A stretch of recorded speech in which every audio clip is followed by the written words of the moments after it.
Let's say good evening to the panelists who are joining me. Neha Joshi of the BJP and Abhimanyu Kohar, the National Coordinator for the Rashtriya Kisan Mahasangh, joins me this evening. Abhimanyu Kohar, let's आपसे शुरू करते हैं. आज जो है agriculture मंत्री ने parliament में कहा कि मुझे कोई एक फ्लॉ बता दे, एक इसमें गलती कमी बता दे जो इन कानूनों में है.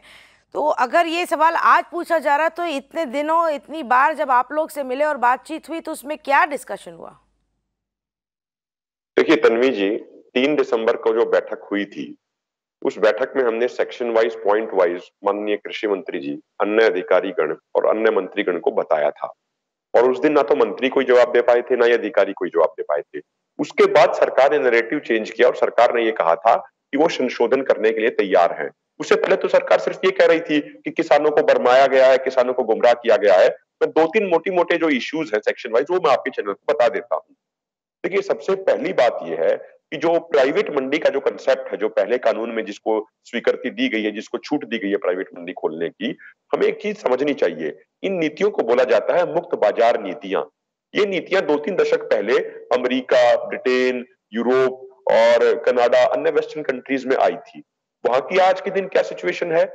वहां पे अमेरिका में सरकार अपने किसानों को $847 बिलियन की सब्सिडी देती है. यदि हम बात करें चाइना की तो वहां पे $212 बिलियन की सब्सिडी दी जाती है. यूरोप में $100 बिलियन की सब्सिडी दी जाती है. ओईसीडी देशों में $240 बिलियन की सब्सिडी दी जाती है. यदि ये प्राइवेट मंडी के कंसेप्ट, यदि ये मुक्त बाजार की नीतियां इतनी अच्छी होती तन्वी जी, तो वहां पे किसानों को उनकी सरकार इतनी भारी भरकम सब्सिडी क्यों दे रही है? हमारे यहाँ पे किसानों को सब्सिडी मिलती है -5.67, नॉर्वे में मिलती है 60 to 70%. तो हमारा किसान तो इन मुक्त बाजार की नीतियों से बर्बाद हो जाएगा. मैं आपको अपने देश का एक एग्जांपल दे देता हूं. बिहार में क्या हुआ 2006 में जब एपीएमसी मंडियां समाप्त की गई, जब कहा गया कि प्राइवेट क्षेत्र बहुत भारी भरकम निवेश करेगा, लेकिन आज बिहार के किसानों की हालत क्या है? वहां पे मक्का जिसका सरकारी रेट 1850 रुपया क्विंटल है, वो बिक रहा है 500 से 600 रुपया क्विंटल. धान की खरीदी वहां पे कई दिन तक तो शुरू ही नहीं हुई. बिहार में किसानों की वार्षिक आय क्या है?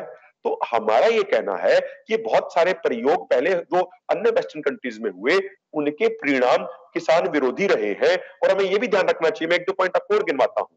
जो पहला कानून है उसके पॉइंट नंबर 5 में कहा गया है, ई मार्केटिंग की बात कही गई है कि भाई अब कृषि उत्पादों की ई मार्केटिंग होगी. लेकिन मेरा सरकार के प्रवक्ताओं से एक सवाल है, जो आपके बीच भी भाजपा की प्रवक्ता बैठी है, मैं बड़ी विनम्रता से उनसे पूछना चाहता हूं कि भाई ई मार्केटिंग में सरकार फिजिकल डिलीवरी कैसे सुनिश्चित करेगी?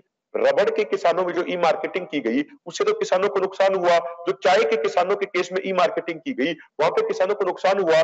तन्वी जी होता क्या है कि इसमें बहुत सारे बिचौलिए बढ़ जाते हैं ई मार्केटिंग में. क्योंकि मान लीजिए एक व्यक्ति कृषि उत्पाद खरीदेगा, वो उसकी फिजिकल डिलीवरी नहीं लेगा, वो आगे किसी को बेच देगा अपना कमीशन बना के, फिर दूसरा व्यक्ति किसी तीसरे को बेच देगा, तीसरा किसी चौथे को बेच देगा. इस तरीके से 10 से 15 बिचौलिए वहां पे आ जाएंगे. ऐसा कोई मैकेनिज्म ही नहीं है सरकार के पास जो फिजिकल डिलीवरी सुनिश्चित कर पाए. तो सरकार किस तरीके से ये कह रही है वो बिचौलियों को खत्म कर देगी नए कानूनों से? तो सरकार की कथनी और करनी में बहुत अंतर है. सरकार तो ये भी कह रही है ये सिर्फ एक राज्य के किसानों का आंदोलन है. यदि भाई एक किसानों का आंदोलन होता तो पश्चिमी उत्तर प्रदेश में इतनी बड़ी-बड़ी किसान महापंचायत क्यों हो रही है? हरियाणा में इतनी बड़ी-बड़ी किसान महापंचायत क्यों हो रही है? ठीक है अभिमन्यु को और एक-एक करके ये पॉइंट का जवाब लेते हैं. एक-एक करके ये जो आप इश्यूज उठा रहे हैं उसका जवाब हम दूसरी साइड से लेंगे. 2 ही आज गेस्ट हैं जिससे कि एक सिंपल डायरेक्ट बातचीत हो सके. यहाँ पे नेहा जोशी, आपका जवाब. धन्यवाद तन्वी. सबसे पहले तो जितना अभिमन्यु जी ने, अच्छी बात यह है कि उन्होंने पॉइंट बाय पॉइंट अपनी बात रखी, क्योंकि अभी तक जितनी डिबेट्स मैं अटेंड कर रही हूँ फार्मर्स बिल पे, वहां पे सीधी बात कहीं नहीं, काला कानून बोला जाता है. अब इन्होंने जितने भी पॉइंट्स रखे तन्वी, इसमें नोट करने वाली बात यह है कि ये सारे स्पेक्यूलेशन के ऊपर हैं. इन्होंने बात करी कि ई मार्केटिंग का सिस्टम सरकार लेकर आई है और एक ओपन मार्केट कृषि के क्षेत्र में सरकार लाने की कोशिश कर रही है. अभिमन्यु जी ने 1 लाख करोड़ का जो इंफ्रास्ट्रक्चर कृषि के क्षेत्र में सरकार डालने की कोशिश कर रही है उसकी बात नहीं कही. और सिर्फ कृषि के क्षेत्र में नहीं, इसको मछली पालन में, हॉर्टिकल्चर में, फ्लोरिकल्चर में, इन सारे क्षेत्रों में जो सरकार इन्वेस्टमेंट कर रही है उसकी बात नहीं करी. तो आप इन तीनों कृषि कानूनों को या इसके प्रावधानों को इन साइलो नहीं दे सकते. मेरा पहला पॉइंट ये है. फिर उन्होंने बात कही कि सरकार का कहना है कि ये जो आंदोलन है ये ये कुछ ही किसानों द्वारा किया जा रहा है, वो बिल्कुल ठीक बात है। पंजाब और हरियाणा के अगर कुछ किसानों को इस कानून के प्रावधान समझ में नहीं आ रहे हैं, या उनको लगता है कि उससे ये नेगेटिवली इंपैक्ट होंगे, क्योंकि हिस्टोरिकली उनको जो एमएसपी की व्यवस्था है उससे एक अलग तरीके का लाभ मिलता रहा है, तो इस बात पर चर्चा हो सकती है, डिस्कशन हो सकती है, संशोधन हो सकते हैं। अगर किसी और स्टेट के किसानों को लगता है कि एपीएमसी खत्म होने जा रही है, कृषि मंत्री ने, माननीय प्रधानमंत्री ने अलग अलग मंचों से हर बैठक में क्लैरिफाई किया है कि एपीएमसी की व्यवस्था खत्म करने का तो कानून में कहीं लिखा ही नहीं गया है। आप बता दीजिए प्लीज अभिमन्यु जी, कौन से क्लॉज में, कौन सी लाइन में ये कहा गया है कि एपीएमसी मंडी की व्यवस्था को खत्म किया जा रहा है? एपीएमसी मंडी की व्यवस्था में बल्कि जो केंद्र सरकार द्वारा और जो राज्य सरकार द्वारा जो कर लगाया जाता था, हम तो कह रहे हैं कि कृषि जब ओपन मार्केट में ये व्यवस्था आएगी तो केंद्र सरकार अपना जो हिस्सा है कर का वो भी माफ कर रही है, और स्टेट्स को भी अर्ज कर रहे हैं आदरणीय कृषि मंत्री जी कि वो भी ये जो टैक्स है इसको हटाए। तो आप बताइए कि जो आप ये स्पेक्यूलेशंस कह रहे थे, पहली वाली व्यवस्था ठीक नहीं थी, इसीलिए किसान आत्महत्या कर रहे थे, इसीलिए किसान कृषि से दूर भाग रहे थे, अब जो ये व्यवस्था है आप इसको सिर्फ इसलिए नकार रहे हैं क्योंकि आपको लगता है कि ऐसा हो सकता है। तो क्या ऐसा हो सकता है कि लॉजिक पर एक कानून जो कॉन्स्टिट्यूशनली पार्लियामेंट द्वारा पारित किए गए हैं उनको वापस लिया जाए? ये कैसी व्यवस्था है, आप ये बताइए मुझे। अभिमन्यु को जी जी, तो नेहा जी ने जो बातें कही, ये स्पेकुलेशन नहीं है, ये रियलिटी है। अभी 6-7 महीने की मध्य प्रदेश का सरकारी पोर्टल है ई अनुज्ञा, उस पे जो डाटा आया है पिछले 6 से 7 महीने में, जब से ये अध्यादेश आए हैं, मध्य प्रदेश की सरकारी मंडियां दफन हो गई हैं। वहां पे जो पिछले साल इसी समय में, इसी 6 महीने में जो मंडी में टैक्स कलेक्शन 600 करोड़ हुआ था, वो 220 करोड़ रह गया है। मंडी कर्मचारियों को तनख्वाह नहीं मिल रही है। मध्य प्रदेश में खरीफ सीजन की सभी फसलें एमएसपी से आधे दामों पर बिकी। और नेहा जी को शायद मालूम होगा, मैं उम्मीद करता हूं, मैंने तो आज तक तन्वी जी ये देखा था कि दिवाली के समय गेहूं हमेशा 100 से 150 रुपया तेज होता था, यानी उसका रेट 100 से 150 रुपया बढ़ता था, इसीलिए अपना गेहूं स्टोर करके रखते थे। लेकिन अब की बार दिवाली पे पूरे देश में गेहूं जिसका सरकारी रेट 1975 रुपया क्विंटल है, वो 1200 से 1300 रुपए क्विंटल बिका। मैंने तो अपने 27-28 साल के जीवन में पहली बार देखा ऐसा कि भाई उसका कारण क्या था, ये 3 कृषि कानून। और जो ये बात कर रही है कि भाई बाहर टैक्स लगेगा और अंदर टैक्स लगता रहेगा, नेहा जी आपको मैं बता दूं, यही तो गेम है ना कि शुरुआती 2-3 साल में बाहर सरकारी मंडियों से बाहर 10 रुपया 20 रुपया ज्यादा देंगे किसान को एमएसपी से, लेकिन जब उनकी मोनोपोली हो जाएगी उसके बाद फार्मर्स का एक्सप्लॉयटेशन होगा। हमने जियो और बीएसएनएल के केस में यही तो देखा है ना, जियो पहले मुफ्त में दे रहा था। आपकी चिंता मंडी है अभिमन्यु जी, या आपकी चिंता किसान है? क्योंकि आपकी बातों से चिंता किसान की नहीं लग रही, मंडी की लग रही है। अगर किसान को मंडी के बाहर बेहतर दाम मिलता है तो इसमें आपको ऑब्जेक्शन क्यों है? इस तरीके से ये शोर शराबे की डिबेट नहीं होती है, इसलिए आप थोड़ा सा संयम रखिए। एक सवाल पूछा है आपसे, हो सके तो जवाब दीजिएगा। आपकी बारी आएगी, मैं तो बीच में नहीं बोल रहा था, तो इतनी तो कर्टसी रखिए ना कि आप बात ध्यान से सुनेंगी। और दूसरी बात यहाँ पे देखिए, जो सरकार किसानों को जो गुमराह करने का प्रयास कर रही है, सीधा सीधा मैं आपको एक एग्जाम्पल और देता हूं। किसान मांग कर रहे हैं एमएसपी पर खरीदने की गारंटी का कानून बनाया जाए। और यहाँ पे मैं याद दिलाना चाहता हूं, 2011 में जब माननीय प्रधानमंत्री जी मुख्यमंत्री होते थे गुजरात के, कंज्यूमर अफेयर कमेटी के चेयरमैन होते थे, तो उन्होंने एक रिपोर्ट सबमिट कराई थी उस समय प्रधानमंत्री माननीय मनमोहन सिंह जी को। उसके पॉइंट नंबर B3 में क्या लिखा था मोदी जी ने, मोदी जी के वहां पे साइन भी है कि किसानों के लिए एमएसपी की गारंटी होनी चाहिए। यही तो मांग आज हम कर रहे हैं, लेकिन सरकार क्या कह रही है कि जो अब तक एमएसपी पे खरीद होती आई थी वो आगे जारी रहेगी, ये सरकार लिखित में दे देगी। अरे नेहा जी, ये तो हमारी मांग ही नहीं है। हम कह रहे हैं जिन 23 फसलों को जिनका एमएसपी घोषित किया जाता है उनको एमएसपी पर खरीदने की गारंटी हो। लेकिन सरकार क्या तर्क देती है, सरकार कहती है कि जी हमारे लिए वित्तीय संकट आ जाएगा, 17 लाख करोड़ रुपए चाहिए। मैं बताना चाहता हूं सभी देशवासियों को कि 17 लाख करोड़ का तो पूरा एग्रीकल्चर मार्केट है ना, तो उसमें से 14 लाख करोड़ की भी ट्रेडिंग हो रही है। यदि एमएसपी गारंटी कानून आप बना देंगे तो सरकार को मात्र 1 साल में मात्र 3 लाख करोड़ रुपया चाहिए, और वो कहां से आएगा वो भी हम बता देते हैं। जो 90,000 करोड़ का खाद्यान्न तेल बाहर से इंपोर्ट किए जाते हैं उसको आप बंद कर दीजिए। आप अपने किसानों को आश्वासन दीजिए कि भाई आप ये फसल उगाइए और सरकार इनकी प्रोक्योरमेंट करेगी। जो 80,000 करोड़ की दाल विदेश से आयात की जाती है आप उनको बंद कर दीजिए। अपने किसानों को देश में आप एमएसपी की गारंटी दीजिए दालों पे, किसान भारत का बहुत होनहार है, सभी फसलें पैदा करेगा, बस सरकार उनको आश्वासन दे कि इनकी प्रोक्योरमेंट होगी। तो 1,80,000 करोड़ तो यहीं से आ गए। आप मक्के का इंपोर्ट बंद कर दीजिए बाहर से, आप मिल्क पाउडर का इंपोर्ट बाहर से बंद कर दीजिए, 3 लाख करोड़ तो बहुत आसानी से आ जाएंगे ना।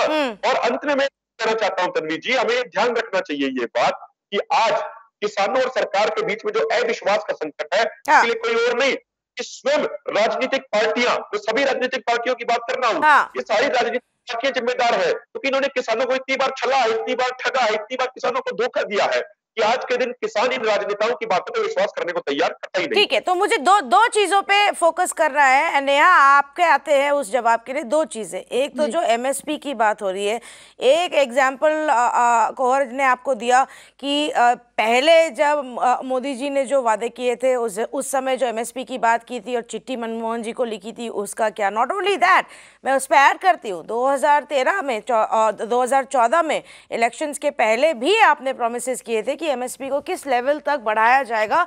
उसके कुछ सालों बाद गवर्नमेंट सरकार ने बदल के कोर्ट में भी ये बोला कि इतना देना पॉसिबल नहीं है। बहुत बड़ी आउटरीच हुई थी। तो बात घूम फिर के यही आ जाती है कि वादा करने के बाद जब आप उस वादों पे वापस जा चुके हैं तो किसान आज कैसे भरोसा कर ले जब आप कहते हैं कि ऐसा नहीं होगा या वैसा नहीं होगा। देखिए, सबसे पहले तो क्योंकि अभिमन्यु जी ने एमएसपी का पॉइंट उठाया, अगर इस आंदोलन का कोई लेना देना एमएसपी से होता तो एमएसपी तो आज तक भी कभी किसी लेजिस्लेशन का पार्ट नहीं लड़ा है। क्यों ऐसा है कि हमारे देश में एमएसपी को लेकर आंदोलन नहीं लड़ा? मोदी सरकार में लगातार साल दर साल व्हीट और पैडी, जो दो हमारी प्रमुख क्रॉप्स हैं, इनका एमएसपी बढ़ता रहा है, साल दर साल बढ़ा है। इस साल भी बढ़ोतरी हुई है और रिकॉर्ड प्रोक्योरमेंट हुई है। इसके ऊपर क्यों कभी किसी ने आंदोलन नहीं किया कि इसको लेजिस्लेटिव सिस्टम में लाया जाए, पार्ट ऑफ लेजिस्लेचर? हमेशा ये एडमिनिस्ट्रेटिव मेजर रहा। पहला सवाल, इसके ऊपर पहले आंदोलन क्यों नहीं हुआ? अगर मुद्दा सिर्फ विरोध करना है तो बात अलग है। मतलब अब आप इसमें भी सवाल उठाएंगे कि पहले आंदोलन क्यों नहीं हुआ, आज क्यों हो रहा है? मतलब 20 साल पहले आंदोलन क्यों नहीं हुआ, आज क्यों कर रहे हो? अरे भाई, अब वो थक चुके हैं इंतजार कर करके, अब वो पक चुके हैं वादे सुन सुन के, इसलिए वो आज कर रहे हैं। इस पे भी आपको सवाल उठाने हैं। No, here me out. अगर एमएसपी की जो व्यवस्था थी, अगर एक पर्टिकुलर स्टेट के किसानों को, आप देखिए व्हीट और पैडी की जो एक्सेस प्रोडक्शन, हम व्हीट और पैडी गोदामों में सड़ा हुआ हमें मिलता था और पल्सेस को हम इंपोर्ट कर रहे हैं। अभी बहुत ही हल्के शब्दों में अभिमन्यु जी ने एक बात कही कि सरकार एक कानून ला दे और किसानों को कहे कि आप पल्सेस उगाएं, और पल्सेस उगाएंगे और हमें इंपोर्ट नहीं करने पड़ेंगे। आपको लगता है तब आंदोलन नहीं होगा? You think the government can dictate to the farmers what to produce and what not to produce? The same people who are out on the streets right now, the same political parties are going to protest saying that how can the government dictate what to produce and what not to produce? Here government is trying to introduce a system which is beneficial to the farmers, which be in line with the needs of the country. Why is it that we are importing pulses from Canada and every few months we review about the fact कि अरहर का दाल का दाम बढ़ गया है, गेहूं की दाल का दाम बढ़ गया है, and we find these images of food grains, wheat, paddy rotting in sarkari godowns. Isn't it time that these bold reforms are introduced? I think problem ये नहीं है कि व्यवस्था परिवर्तन हो रही है, प्रॉब्लम ये है कि इस व्यवस्था परिवर्तन के बीच में जो लोग थे, जिनको इस व्यवस्था से फायदा हो रहा था, who were benefiting from this, जिनको बार बार मिडलमैन, बिचौलिया, जो भी आप संज्ञा देने चाहें उनको, उन्होंने इस आंदोलन को शुरू किया। Political parties द्वारा इससे माइलेज लिया गया, and what we've seen happening in the past few days, clearly now it has become an international conspiracy to malign the image of the country, as we have seen by the various exposés that have happened in the past few days. I don't think a simple tweet from a pop star maligns the image of my country. I don't know what your view is. You want to give more credit to these people from across the world. That's totally your choice. But please don't make it sound like my country's image is being maligned at all. I take very, very strong objection. I don't think it matters. What matters to me is the farmers in our country and the protests that they are doing and what we're going to do as far as our policies are concerned. Abhimanyu Kaur ji, इसका जवाब दीजिए, उसके बाद मुझे कल के बारे में भी आपसे पूछना है। जी बिल्कुल तन्वी जी, मैं 2-3 बातें कहना चाहता हूँ, बहुत कम समय लूंगा। देखिए, जो आर्ग्यूमेंट नेहा जी ने दिया कि भाई आज तक एमएसपी गारंटी कानून नहीं था तो आगे भी नहीं होगा, ये तो कोई तर्क नहीं हुआ ना, ये तो एक तरीके से कुतर्क हो गया। मान लीजिए नेहा जी कुछ समय पहले तक भाजपा की प्रवक्ता नहीं थी, अरे भाई उनके अंदर ताकत है, उनके अंदर टैलेंट है, तो आगे भी नहीं होंगी, ये कौन सा तर्क है? हम तो लगातार मांग करते हैं एमएसपी गारंटी। आपने पंजाब सरकार ने जब कृषि कानून पास किया, ये केंद्र का कानून रिजेक्ट करते हुए, आपने क्यों नहीं कहा उनसे कि इसमें एमएसपी डालिए? आपने पढ़ा है पंजाब का कृषि कानून? बीच में मत बोलिए। आप बताइए, आपने पढ़ा है कि नहीं पढ़ा है, या आप बिना पढ़े आए हैं? ये समझ नहीं है, इनको जानकारी नहीं है ग्राउंड की। इनकी जानकारी के लिए बता दूं, अब की बार हरियाणा में जब जानकारी नहीं है, आप बहुत बड़े इसके Neha 1 minute, he will not, मुझे अभिमन्यु कोहर की आवाज नहीं आएगी। आप जितनी बार इंटरजेक्ट करेंगे उनकी ऑटोमेटिकली आवाज कटेगी, तो उनको अपना पॉइंट खत्म करने दीजिए। I will come back to you. Please ask him if he is red. No, let him respond to the first set of points that you've made before you ask fresh questions. इनको नेहा जी को मालूम नहीं है, हरियाणा में जो मेरा पानी मेरी विरासत योजना आई थी, उसमें सरकार ने, राज्य सरकार ने डिक्टेट किया था कि आप धान की खेती मत कीजिए, आप धान मत लगाइए, आप दूसरी अल्टरनेटिव क्रॉप लगाइए, और सरकार उनको प्रोक्योर करेगी। लेकिन बड़े दुख की बात है, किसानों ने अल्टरनेटिव क्रॉप लगाई भी, लेकिन सरकार ने प्रोक्योर नहीं की। अरे भाई, किसान सारी चीजें समझता है, बस आप प्रोक्योरमेंट सिस्टम दीजिए। और अगली बात, टॉप स्टार के बारे में बातें की, ट्वीट किया, ये किया, वो किया, मैं इनको एक चीज स्पष्ट कर देना चाहता हूं। भारत के किसानों के लिए देश की आन बान और शान सर्वोपरि है। हमारे पूर्वजों ने हिंदुस्तान के लिए कुर्बानी दी है, और आज भी हिंदुस्तान के लिए, तिरंगे के लिए हम कुर्बानी देने को तैयार है। और दूसरी, हमें किसी भी तरह का तन्वी जी बाहरी हस्तक्षेप नहीं चाहिए। लेकिन इसका एक दूसरा पहलू ये भी है कि हमारे 200 से अधिक किसान शहीद हो चुके हैं कड़कड़ाती ठंड में, लेकिन अब तक प्रधानमंत्री से लेकर भाजपा के किसी छोटे मोटे मंत्री या कार्यकर्ता ने भी अब तक शोक संवेदना जाहिर नहीं की है। भाजपा के कई प्रवक्ताओं ने तो किसानों की शहादत के सबूत मांग लिए। यदि कोई इंटरनेशनल सेलिब्रिटी या कोई भी व्यक्ति इंसान होने के नाते यदि हमारे शहीद किसानों के लिए संवेदना जाहिर कर रहा है, तो उसको हम धन्यवाद तो कहेंगे ही। इसमें कॉन्स्पिरेसी कहां से आ गई? और यदि किसी ने कॉन्स्पिरेसी रची, तो सरकार के पास सभी डिपार्टमेंट, आईबी है, रॉ है, सीआईडी है, दिल्ली पुलिस है, स्पेशल सेल है, हमारी सरकार उनकी जांच करे। ठीक है, वो सही बात है, सरकार को जांच करनी चाहिए, और हम पूरे देश को, पूरी दुनिया को बताना चाहिए कि किन लोगों ने वो प्लान किया। एक कैंपेन हुआ, ये सही बात है, किसी ने सबको बताया कि क्या बोलना है, कैसे बोलना है, ठीक है। जिनको लगा कि हाँ ये इशू में दम है, उन्होंने वो चीज़ ट्वीट कर दी, बाकी सरकार देखेगी। एक सवाल जो नेहा जोशी का आपको ये था, अभिमन्यु कोहर, कि जब पंजाब की सरकार ने अपने रेजोल्यूशन और लॉज पास किए ये 3 लॉज को रोकने के लिए, तब क्यों नहीं पंजाब के किसानों ने मांग की कि भैया तुम कर ही रहे हो तो एमएसपी डाल दो? देखिए, मैं नेहा जी को बताना चाहता हूं, पहली बात तो ये कि मैं कोई कांग्रेस का प्रवक्ता तो हूं नहीं, मैं तो बार बार ये बात कहता हूं कि कांग्रेस ने भी हमें ठगा है और बीजेपी ने भी ठगा है। दूसरी बात, इनको मैं जानकारी के लिए बता दूं, जो कांग्रेस की जो राज्य सरकार है, जब उसने रेजोल्यूशन पास किया था, तो उसमें ये कहा था कि यदि कोई भी धान और गेहूं की खरीद एमएसपी से नीचे करेगा तो उसको दंडनीय अपराध घोषित किया था, जिसमें सजा होने का भी प्रावधान था। बिल्कुल नहीं। आप मुझे डॉक्यूमेंट दिखाइए, कहां पर है वो डॉक्यूमेंट? आप गलत कह रहे हैं। 5 साल की सजा का प्रावधान, कॉन्ट्रैक्ट फार्मिंग एक्ट पंजाब का जो है, 5 साल की सजा का प्रावधान उसमें है कि नहीं, आप बताइए। इन 3 कृषि कानूनों को रद्द करने के लिए, इनको कैंसिल करने के लिए पंजाब सरकार ने विधानसभा में रेजोल्यूशन पास किया था, मैं उसकी बात कर रहा हूं। मैं उसी रेजोल्यूशन की बात कर रही हूँ सर, मैं उन्हीं एक्ट की बात कर रही हूँ जो पंजाब सरकार ने पास किया है। आप बताइए उसमें 5 साल की सजा का प्रावधान है कि नहीं, अगर किसी कारण से वो कॉन्ट्रैक्ट में नहीं होता है? पूरा देश आप पे हंसेगा। मैं बात कर रहा हूँ एमएसपी गारंटी के लिए। उन्होंने कहा है कि गेहूं और धान की खरीद यदि एमएसपी से कम पे हुई तो उसमें सजा है। मैं कॉन्ट्रैक्ट फार्मिंग की बात नहीं कर रहा हूँ, तो आप पढ़ा लीजिए। क्योंकि आप दोनों आपने वहां पे आवाज नहीं उठाई, क्योंकि मुद्दा यहाँ सिर्फ विरोध करना है अभिमन्यु जी, पूरा देश देख रहा है। देश मुझे परेशानी नहीं है, लेकिन देश में अराजकता फैलती मुझे परेशानी है। अगर आपने पढ़ा होता तो जिस दिन ये एक्ट पास हुई पंजाब की विधानसभा में, उस दिन खड़े होकर कहते हैं कि क्यों नहीं एमएसपी को लेजिस्लेशन का पार्ट बना देते, क्यों नहीं एक्ट में बोल देते। जब आपके पास किसी सवाल का जवाब नहीं होता तो आप देशभक्ति की बातें करने लग जाती हैं। देशभक्ति हमारे खून में है। देशभक्ति किसान हित की बात कर रही हूँ, मैं ऑब्जेक्टिविटी की बात कर रही हूँ, किसान हित की बात कर रही हूँ। मैं बात कर रही हूँ इस आंदोलन के उद्देश्य की। इस आंदोलन का उद्देश्य किसान हित आज नहीं रहा है, ये आपको और मुझे दोनों को मानना पड़ेगा। शहादत हो चुकी है।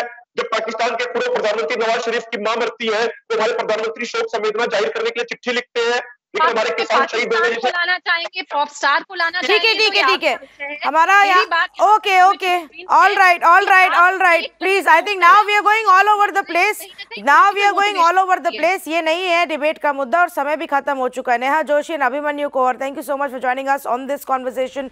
Because one thing is very clear, that the government has decided they're going to stand by their view that these laws are good for the farmers. And in fact, when the global scrutiny and the global attention is on our country and how we are tackling with it, the government clearly has decided they are going to stand by their laws, the laws that they believe are good for the farmers. But will they be able to convince the protesting farmers?